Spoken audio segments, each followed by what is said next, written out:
fustily to keep his poor friend in countenance. Nevertheless, Mrs. Grobstock, while not without admiration for the quixotism, was not without resentment for being dragged into it.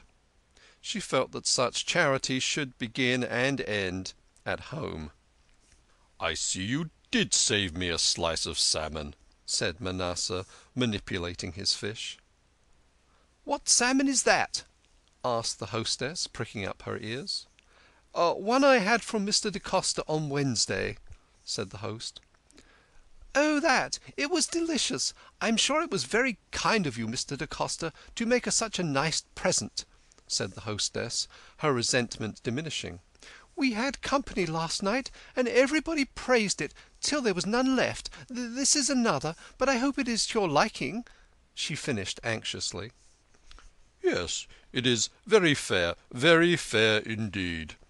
I don't know when I've tasted better, except at the house of the President of the Deputados.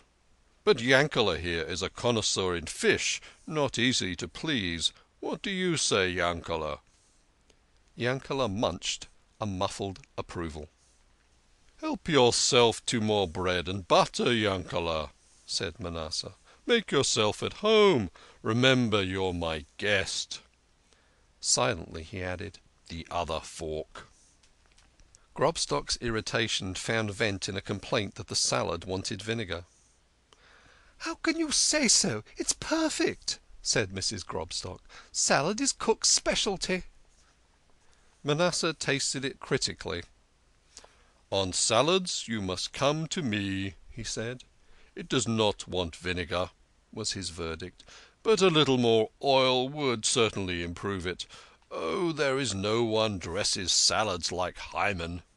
Hyman's fame as the kosher chef who superintended the big dinners at the London Tavern had reached Mrs. Grobstock's ears, and she was proportionately impressed.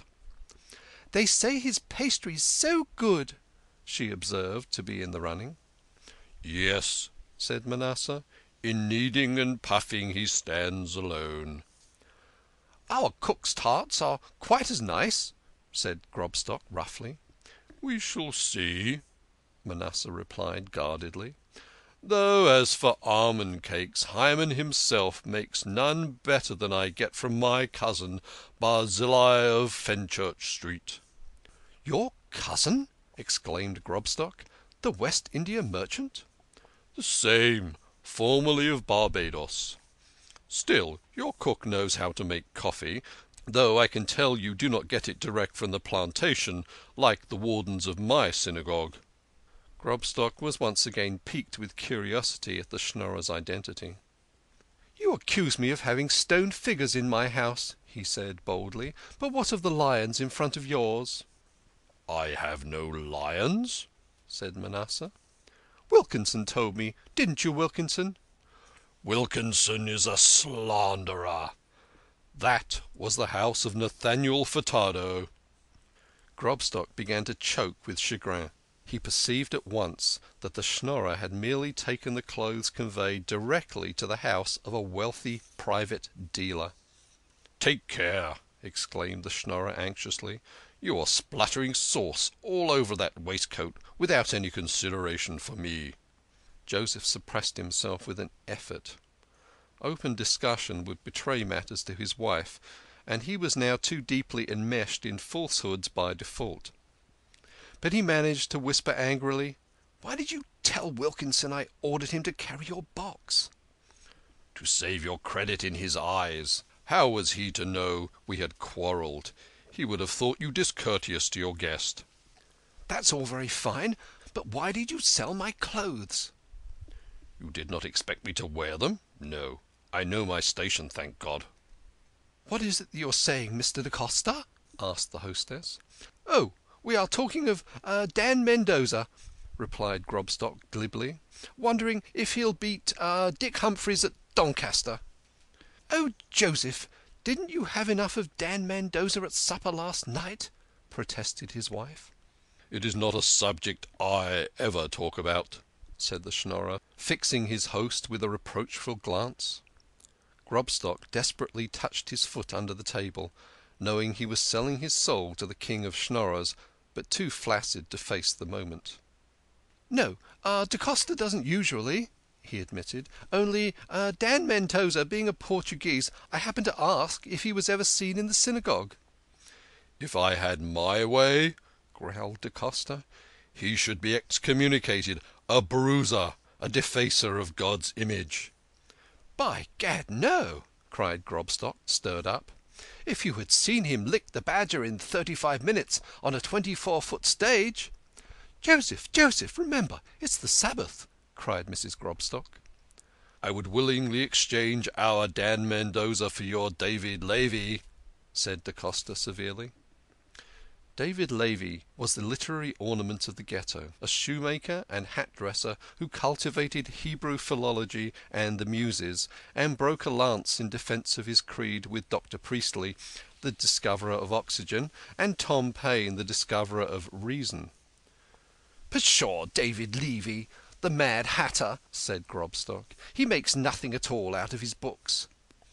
You should subscribe for more copies, retorted Manasseh. "I would if you wrote them," rejoined Grobstock with a grimace. I got 6 copies of his Lingua Sacra, Manasseh declared with dignity, and a dozen of his translation of the Pentateuch. "You can afford it," snarled Grobstock with grim humour. "I have to earn my money." "It's very good of Mr. da Costa all the same," interposed the hostess. "How many men born to great possessions remain quite indifferent to learning." True, most true, said da Costa. Men of the earth, most of them. After supper he trolled the Hebrew grace hilariously, assisted by Yankele, and ere he left he said to the hostess, May the Lord bless you with children. Thank you," she answered, much moved. You see, I should be pleased to marry your daughter if you had one. "You are very complimentary," she murmured, but her husband's exclamation drowned hers. "You marry my daughter?"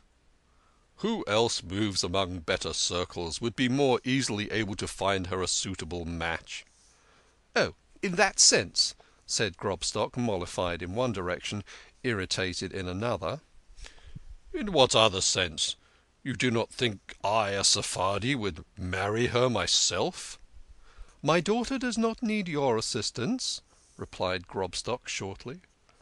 Not yet, admitted Manasseh, rising to go. But when the time comes, where will you find a better marriage broker? I have had a finger in the marriage of greater men's daughters. You see, when I recommend a maiden or a young man, it is from no surface knowledge. I have seen them in the intimacy of their homes. Above all, I am able to say whether they are of good, charitable disposition. Good Sabbath. "Good Sabbath," murmured the host and hostess in farewell. Mrs. Grobstock thought he need not be above shaking hands for all his grand acquaintances. This way, Yankele, said Manasseh, showing him the door. I am so glad you were able to come. You must come again. End of Chapter 2